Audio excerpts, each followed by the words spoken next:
दोस्तों ये हमारी MEP की जो सीरीज चल रही है, आज उसी कंटिन्यूएशन में हम लोग प्लम्बिंग के बारे में डिटेल में बात करेंगे। जैसे कि हमने पहले भी आपको इलेक्ट्रिकल बताया है और प्लम्बिंग के 1-2 चैप्टर बताए थे, और बिंदुवार में बताएंगे। बहुत ही छोटी छोटी चीज़ों के बारे में डिस्कशन करेंगे जो सामान्यतः आपको कहीं पे नहीं मिलेंगे। तो दोस्तों इस वीडियो को बिल्कुल भी स्किप मत करिएगा और लास्ट तक बने रहिएगा। इसको देखने के बाद अगर आप MEP में हैं या टेक्निकल हैं आप या इंजीनियर हैं तो काफ़ी चीज़ें आपको यहाँ से जानकारी मिल जाएंगी। चलिए दोस्तों, आपके अपने चैनल इंजीनियरिंग पंडित में स्वागत है। तो हम लोग शुरू करते हैं। तो सबसे पहले हम लोग बात करने वाले दोस्तों कि WC जो हमारी प्रोवाइडेड की जाती है प्लम्बिंग में, उसका क्या क्या कैटेगरी होता है। एक तो परी हमारी WC जो होती है वो फ्लश टैंक के साथ होती है, और जो कि ग्रेविटी में काम करती है, यानी कि उसको हम लोग बोलते हैं वाटर फ्लशेस बाई ग्रेविटी। उसका जानते रेजिडेंशियल या होटल्स में यूज़ करते हैं। उसका जो डायमीटर होता है वो 15 तक होता है। अगली जो होती है दोस्तों वो जो प्रेशराइज्ड लाइन के साथ हम लोग प्रयोग करते हैं, यानी कि water supply line is pressurised.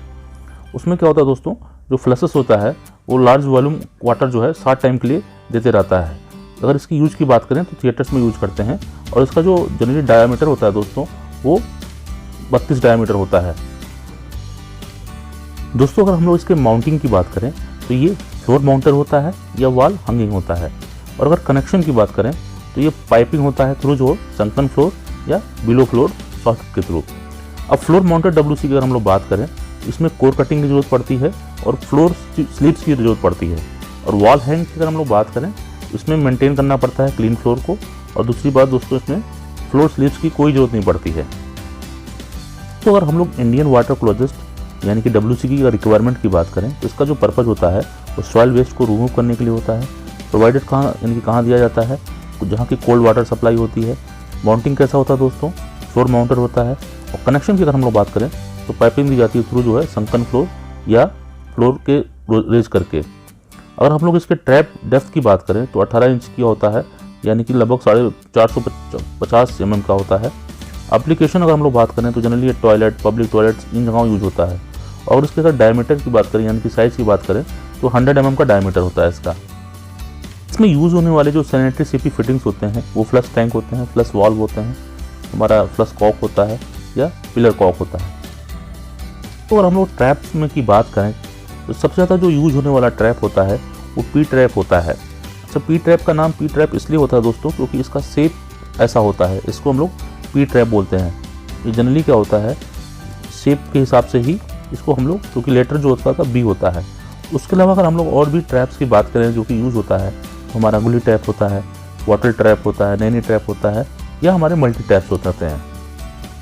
दोस्तों अगर हम लोग स्टॉर्म वाटर ड्रेनेज की बात करें तो स्टॉर्म वाटर ड्रेनेज बेसिकली क्या होता है कि इनलेट से इसको हम लोग कनेक्ट करते हैं और किसी चैनल में या किसी वाटर बॉडी में के थ्रू जो है आउटलेट कर देते हैं इसका। जनरली क्या होता है दोस्तों, ये जो एक या एक से ज़्यादा पाइपों को मिलके बनाया जाता है जो कि इसका इनलेट होता है। और जो इसका स्टॉर्म ड्रेन होता है वो क्लोज कंड्यूट हो सकता है, ओपन कंड्यूट हो सकता है, या जो होता है दोनों का कॉम्बिनेशन हो सकता है। दोस्तों हम लोग इसको इस तरीके से भी समझ सकते हैं, जो उसका डाया होता है पाइप का, आप देख सकते हैं इसमें कि कितना रेनफॉल हो रही है, यानी कि पानी की बरसात कैसी हो रही है, उसके हिसाब से डाया होता है। तो इसमें एक और इम्पॉर्टेंट चीज़ होती है, अगर हम पाइपिंग की कैलकुलेशन कर रहे हैं तो हमारा जो रूफ एरिया होता है वो 0.013 divided by coefficient of roughness of the surface of that material, इससे हम कैलकुलेट कर लेते हैं। बाकी चार्ट में आप बारिश के हिसाब से डाया को कंसिडर कर सकते हो। तो अगर हम लोग रेन वाटर हार्वेस्टिंग की बात करें तो इसकी बेसिकली 2 मेन टेक्निक होती है रेन वाटर हार्वेस्टिंग के लिए। सबसे पहला जो क्या करते हैं कि रेन वाटर को सरफेस पे स्टोर कर लेते हैं। दूसरा क्या होता है दोस्तों, इसको हम ग्राउंड वाटर में रिचार्ज कर देते हैं। तो अगर हम लोग जो है रेन वाटर हार्वेस्टिंग कैलकुलेशन के बेसिक कॉन्सेप्ट की बात करें तो उसका एक बेसिक चीज़ें होती है दोस्तों जो बिल्कुल आपको जाननी चाहिए। जैसे कि हमारा पीक इंटेंसिटी होती है रेनफॉल की, सपोज 125 mm/hour पर डे के हिसाब से है, तो इसका कैलकुलेशन होगा हमारा intensity of rainfall multiplied by harvestable area multiplied by impermeability factor. तो दोस्तों ये हमने एक एग्जाम्पल के लिए आपको ले लिया है, आप इसकी कैलकुलेशन देख सकते हो।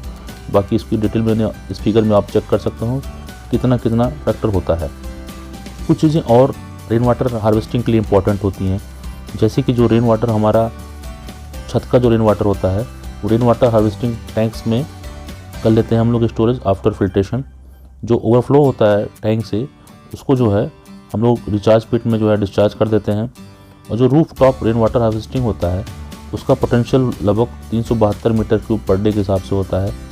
और 18 रेन वाटर हार्वेस्टिंग टैंक का जो total 750 metre cube will be provided जो है 2 डे स्टोरेज कैपेसिटी के लिए एज पर हमारा MOEF गाइडलाइन के हिसाब से। तो हम लोग जो है रेन वाटर हार्वेस्टिंग के स्कीमेटिक के बारे में समझें तो सबसे पहले हमने देखा कि टेरिस एरिया से पानी हमारा स्टोर हो रहा है जो स्टिल फ्लोर या बेसमेंट होते हुए टेर वाटर टैंक में आ रहा है। उसके बाद दोस्तों हमारा ये वाटर ट्रीटमेंट प्लांट में जा सकता है। उसके बाद वाटर ट्रीटेड फ्रेश वाटर में भेज दिया हमने और उसके बाद अगर ये हमारा टैंक में आ जाता है फाइनली, उसको अगर हमारा ओवरफ्लो हो रहा है तो हम म्यूनसिपल स्टॉर्म ड्रेन में या जो भी अथॉरिटी है उसके ड्रेन में हम लोग इसको भेज सकते हैं। तो हम लोग रिचार्ज पिट की बात करें तो ये बड़ा ही सिंपल होता है। पानी जो हमारा होता है रेन वाटर होता है वो रिचार्ज वेल के थ्रू नीचे चला जाता है जहां हमारे पैक्ड सैंड लगे होते हैं। उसके बाद दोस्तों हमारा नेक्स्ट लेयर बनाया जाता है जो कि ग्रेवल का बनाया जाता है। उसके बाद उसके नीचे दोस्तों पैक्ड हमारे बोल्डर्स होते हैं। फिर उसके बाद वो जो वाटर होता है नेचुरली चला जाता है नीचे में। दोस्तों कहीं पे अगर बोरवेल हो रहा है तो इस फिगर के माध्यम से आप बोरवेल का जो है स्कीमेटिक डायग्राम समझ सकते हैं कि कौन से चैम्बर किस लिए बनाए जाते हैं। हम लोग अब सीवेज वाटर ट्रीटमेंट की बात करते हैं। जनरली इसका जो पानी होता है रिसाइकिल करके फ्लशिंग या गार्डनिंग के लिए यूज़ होता है। अगर हम लोग इसके इनलेट वाटर क्वालिटी की बात करें, इसका pH होता है 7 to 8, TDS होता है 250 मिलीग्राम पर लीटर, BOD होता है 250 to 400 mg पर लीटर, COD होता है 250 to 500 mg पर लीटर, हार्डनेस होता है 300 mg पर लीटर, ऑयल एंड ग्रीस होता है 20 mg पर लीटर और टोटल कोलिफॉर्म होता है 10 to 10 पर 100 ml। अगर आउटलेट बात की क्वालिटी की अगर हम बात करें तो pH होता है 7.5, TDS होता है 250 मिलीग्राम पर लीटर, BOD होता है लेस देन 10 मिलीग्राम पर लीटर, COD होता है लेस देन 100 मिलीग्राम पर लीटर, ऑयल एंड ग्रीस होता है लेस देन 5 mg पर लीटर। टोटल कोलिफॉर्म नील होना चाहिए। दोस्तों अगर हम लोग STP को डिटेल में समझें तो सबसे पहले इसका जो है प्रिलिमिनरी ट्रीटमेंट आता है।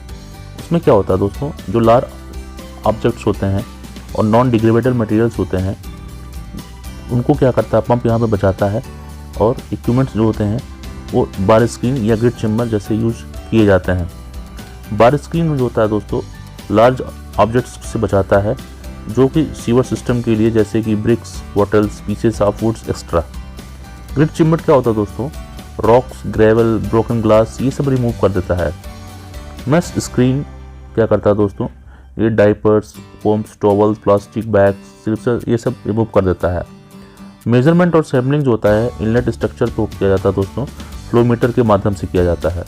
वाटर सैंपल जो होता है वो ले लिया जाता है यहाँ पे। दोस्तों इसमें हम सस्पेंडेड सॉलिड्स की बात करते हैं तो जो क्वांटिटी होती है सॉलिड मटेरियल की जो कि वाटर कॉलम पे होती है।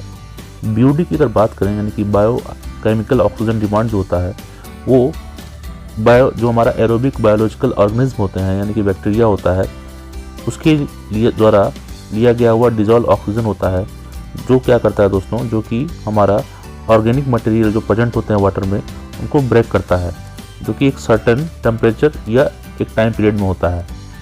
COD की हम बात करें यानी केमिकल ऑक्सीजन डिमांड की बात करें तो जो ऑक्सीजन रिक्वायर्ड होती है किसके लिए दोस्तों, ऑक्सीडाइज या हमारा बैक्टीरिया के लिए, वो क्या करता है दोस्तों कि दोस्तों जो हमारे ऑर्गेनिक और इनऑर्गेनिक जितने मटेरियल होता है उनका ब्रेक डाउन करता है।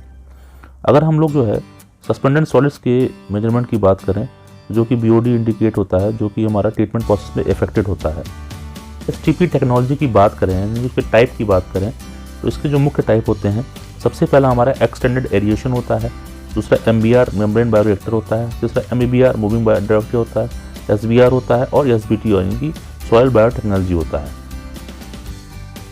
STP के स्कीमेटिक डायग्राम की बात करें दोस्तों तो इसके जो चैम्बर्स होते हैं कुछ इस तरीके से होते हैं जैसा कि आप फिगर आउट कर सकते हैं इसमें, जो कि सबसे पहले हमारा कलेक्शन हो रहा है।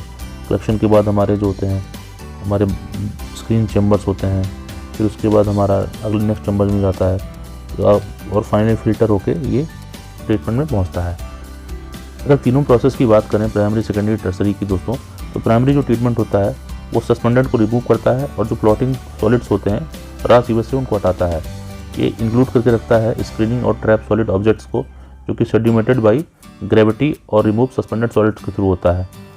सेकेंडरी ट्रीटमेंट की बात करें तो इसमें क्या होता है दोस्तों, माइक्रोबायोट्स कंज्यूम करते हैं वो ऑर्गेनिक मैटर को एज ए फूड। दूसरा दोस्तों इसमें कुछ एडिशनल सेटलिंग टैंक्स लगे होते हैं जो कि हमारे सस्पेंडेड सॉलिड्स को रिमूव करते हैं। अगर हम लोग टर्सरी ट्रीटमेंट की बात करें तो हमारे जितने भी मोर देन 90% जो होते हैं इम्प्योरिटीज़ वो रिमूव हो चुके होते हैं और इफ्लुएंट जो होता है ऑलमोस्ट जो है वो उसकी क्वालिटी हमारी यूज़ करने लायक हो सकती है। वाटर टेस्ट रिपोर्ट हमारी आती है दोस्तों, इस प्रकार आप इसको देख सकते हैं कि कितने colour, odour, turbidity, total dissolved solids, pH, alkalinity, क्या क्या चीज़ें प्रेजेंट होती हैं और क्या इनका एक्सेप्टेबल लिमिट होता है और कितनी ये होनी चाहिए एज पर हमारा CPCB। दोस्तों ये हमारा WTP प्लांट हम लोग लगाते हैं MEP में। इसका स्कीमेटिक डायग्राम देख सकते हैं आप, जिसमें pressure shine filter, softener filter, हमारा प्रेशर फीड पंप, ये सब चीज़ें हम लोग यूज करते हैं। तो कुछ इंपॉर्टेंट पॉइंट होती है MEP इंजीनियर के लिए, MEP के लिए, उसको ध्यान रखना चाहिए। जैसे कि हमारा प्लम्बिंग अंदर क्या क्या चीज़ें होती हैं जो बिल्कुल ध्यान रखना चाहिए। हॉट जो होता है हमेशा लेफ्ट होता है, कोल्ड हमेशा राइट होता है। हेल्थ फॉसेट जो होता है वो हमेशा जो है राइट साइड होता है। No water closets should be discharge with less than 100 mm। 30 mm diameter जो है पाइप यूज करना चाहिए for wash basin. 40 mm pipe जो होता है बाथ टब आउटलेट के यूज करना चाहिए। स्टेनर रिक्वायर्ड होता है दोस्तों सक्शन साइड पंप के लिए। प्लम्बिंग ड्रेनेज पाइप जो होते हैं should never be connected in 90 degree band. Minimum slope जो होता है टॉयलेट का इंटरनल ड्रेनेज पाइप जो होता है वो 1:80 होता है। मिनिमम स्लोप जो होता है एक्सटर्नल सीवेज ड्रेन पाइप का 1:100 होता है। मिनिमम स्लोप जो होता है स्टॉर्म का 1:150 होता है। पोजीशन जो होती है ट्रैप की टॉयलेट जो है ऑलवेज जो है कॉर्नर ऑफ टॉयलेट होनी चाहिए, प्रॉब्ली 150x150 होना चाहिए। मिनिमम वेलोसिटी जो होती है ड्रेनेज की वो 0.75 mm होना चाहिए। आइडियली 1.5 दिनों के लिए जो है वाटर स्टोरेज होना चाहिए। एज पर NBC जो है 1.5 मीटर इनवर्ट लेवल पुल होना चाहिए।